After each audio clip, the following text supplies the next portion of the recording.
Andrew, thank you very much for participating in the Founder Story. Hi, good to meet you. My pleasure, thank you. Okay, so to start, tell us a little bit about yourself and how you got into ag. Sure. My name is Andrew. I'm from the United States. I've been living in East Africa now for 7 years. And I started with Stable Foods in June of 2022, so just about 2.5 years ago. And I got there because my previous 5 years I'd worked for two different companies, one in Rwanda and one in Kenya, that had both worked indirectly. In Rwanda, my customers were primarily subsistence farmers living in rural areas. And then in the company in Kenya, we were a consumer goods manufacturer, food manufacturer. And so obviously our upstream providers were, of course, farmers. And so had those two indirect linkages. And then in 2022, I got the opportunity to join Stable Foods. Now, I have to be very clear. I have to give a lot of credit to Pyramidia Ventures. It's a venture builder that's doing great ag tech startups in Kenya. It was their idea. They sat together, saw this incredible opportunity. There is land, there is water, there is people. We need to combine the three. If we do, productivity will flourish. And so that was basically the origin story of Stable Foods. They had done 12 months of piloting testing as a venture builder does. That was 2021, early 2022. And then they hired me to come on as the chief executive, then co-founder in the middle of 2022. That's awesome. Yeah. So what were some of the biggest hurdles that you faced during those initial stages, right? Like, how did you overcome them? Sure, yeah. I mean, as any startup can say, I mean, we're not even 3 years old at this point, so we're still, I'd say, very much in the startup era.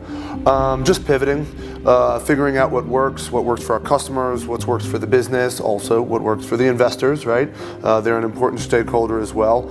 And so we made an important pivot about 1.5 years into the business, and then another important pivot about 1 year after that continued to refine the product, made it better for the partner, So we went from actually a pretty moderate amount of signups and contracts to almost an 8x or a 10x increase in a 6-month period after we made a few very important changes to what we were offering. So that was a very important learning. And then once we've had some critical mass, then we could start to understand the data. Now that we've done one level of refinement, now we're pretty close to where we want to be, but then you got to start working on the smaller things, right? Because, as we all know in the startup world, 2 or 3 small things that go wrong is the equivalent of a big thing that can go wrong, can really derail you. And so now we've just sort of made what I would call now our third pivot to improved systems design. So we started with a product that wasn't what the customer wanted. We maybe went a little too far to giving them maybe a little bit more than we should have. So the balance of powers was a little bit more on their side than our side in terms of what they needed to do and what they expected from us. And then we have sort of, I think, rectified that to hit what I believe is a really nice balance while also improving the actual physical design of the system. And so I'm really excited for what I'm calling sort of Stable Foods 2.1. That's awesome. All right, let's talk location real quick. So you guys are in Kenya. How did you choose Kenya? What were those driving factors? Yep. And then also, if we can get specific and say, how did you choose your first sites? Yeah, absolutely. So Kenya was chosen, I'll just be really honest, because that's where the venture builder was and that's where I was. So that made things really easy. Yep, very traditional convenience. Also, there's a robust investor network in Kenya. There's a high level of agricultural knowledge and agricultural experience, while there is also still a lot of rural economic, we'll call it missed opportunities, and still also food insecurity. So there was a need, and then there were the opportunities. So I think that made a lot of sense. And then in terms of the very specific site, so we're based out of Homa Bay. Currently, entirely our operations are in Homa Bay County. That's Western Kenya, on the edge of Lake Victoria. And so the site 1 was specifically chosen actually because it was adjacent to a tilapia farm, and the tilapia farm had outgrower ponds, and they needed somebody to use their water. And we said, well, if we put a plot next to your pond, we can use your water. You don't have to flush it back into the lake. We will get nitrogen-enriched water from the fish poo, and then this would work pretty easily. And more or less it did. We have now grown well beyond that. Obviously, we are not going to be limited by only going to places that are adjacent to tilapia outgrower programs. And so now we are pumping both from boreholes and directly from Lake Victoria, but the basic model is more or less the same. Gotcha. And so you still feel like those are the ideal specific locations, or are there other locations around Kenya that you're considering? We're happy to be there, and that we have a basis of operation, and because we're a startup, we didn't want to spread ourselves too thin. If you've got executive management over here, you can't also have executive management, operational capacity and attention and control in 10 other places. But no, there's a host of sites all over Kenya. There's lakes, there's rivers, there's boreholes, there's aquifers. We have just continued to operate in that area because simply just we want to get to a critical mass of both revenue and gross margin, and then when we do, then we'll be looking for 7-figure checks, and then we'll be expanding all over. We've in fact already identified a few sites. We've identified a site in Narok, identified a site in Meru, and I've even been talking to a cassava corporation, won't get into the details, down in Tana River. The idea of stable foods is that you use shared infrastructure, and that's one big pump, one big pipeline instead of 10 little pumps and 10 little pipelines. Shared infrastructure to massively lower cost per acre, cost per cubic meter of water pumped. As long as you've got the water source for it and you've got the farmers in the area, you can do this anywhere. So this is absolutely under no circumstances limited to just one area. We expect to be Pan-African in, let's say, 10 to 15 years. Awesome. Yeah. That's awesome.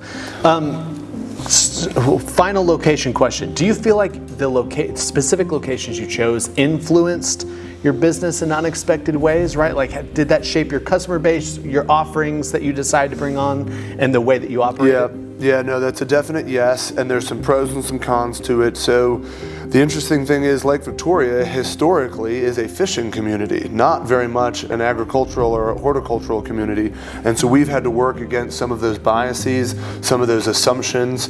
In fact, we had a sort of a funny story a couple months ago. Guy was a first-time farmer, was really successful with us, made over $1,000 profit in his first season with us. Like, the kind of thing that you clap and you tell all the investors about. He took that money and he bought a boat because he still wanted to be a farmer, right? And so one of the things that we are really looking for as we expand to our 2nd, 3rd, 4th, and 10th sites is sort of that deep agricultural knowledge. In fact, the areas in Meru and the areas in Narok that I mentioned, there were some other challenges around water availability. It ended up being a little more expensive than we wanted, and we wanted to just get some infrastructure in the ground quickly. But otherwise, we really liked the fact that these guys were serious farmers. Farming was their first activity, their second activity kind of a thing. And so as long as we got them the water, they were going to be able to take care of the rest. Whereas right now in Homa Bay, we're realizing that there's a little bit more hand-holding that is needed since they do not have an agricultural heritage and they do not have as much, of an agricultural heritage or an agricultural knowledge base. So we need to fill that in a little bit. Sure. Yeah. That said, like I said, there's pros and cons. The pro side is if we can make it work in a difficult environment that doesn't have that heritage, we can make it work absolutely anywhere else. That's right. That's right. So you've already kind of spoken a little bit about how your business has evolved over the past few years. Any surprising successes or failures that you're willing to share? Sure. Yeah, I think one of the surprising successes are you can't really call out who's gonna be the guy or the woman who makes it, right? We sign up some people, and then I'll ask like, hey, how's that person doing? How's that person doing? And sometimes they'll say, oh, this person's doing great, awesome. And then next season, somehow less. And then sometimes it's the opposite. There was a guy that my team was like, hey, we gotta kick this guy out. He's not serious, he's wasting our time. And I was like, no, what do we got to lose? Let's just give him another month to get his act together. And he did, and it was tremendously successful. And now he's one of our best farmers, right? And so there is an element where you just have to say, look, everybody sometimes needs a little bit of time, right?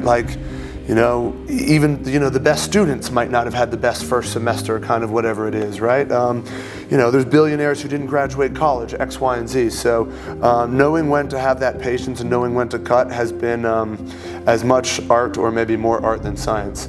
But what it has taught us is that almost everyone has shown that they have that capacity. You just got to be able to give them the tools or give them the patience or give them the time so that they can get there. Again, we are talking about socioeconomically challenged people, right? And so it does take a little time, it does take a little money, it does take a little patience, it does take a little labor availability. Those things do need to sort of connect in the right ways. And so then, being patient such that you give them the time to connect those 4 things, and then you can see that hockey stick. Sure. Yeah. Sure. So you kind of shared a little bit about your plans for the future in terms of what additional geographies you might want to enter.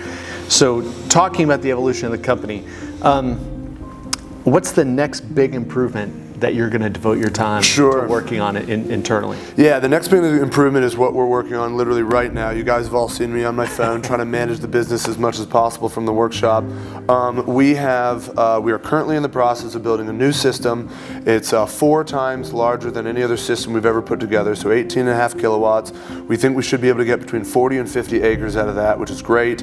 We've realized that the value that we're creating for the farmers is way greater than we thought it was, somewhere between $4,000 and $6,000 of additional value per acre per year. So that has allowed us to increase our prices, because even if we're higher, they're still making a lot. And then also, as I said, we've massively simplified our system design, which means that we believe that we can irrigate the same number of acres with about 60% less OPEX cost.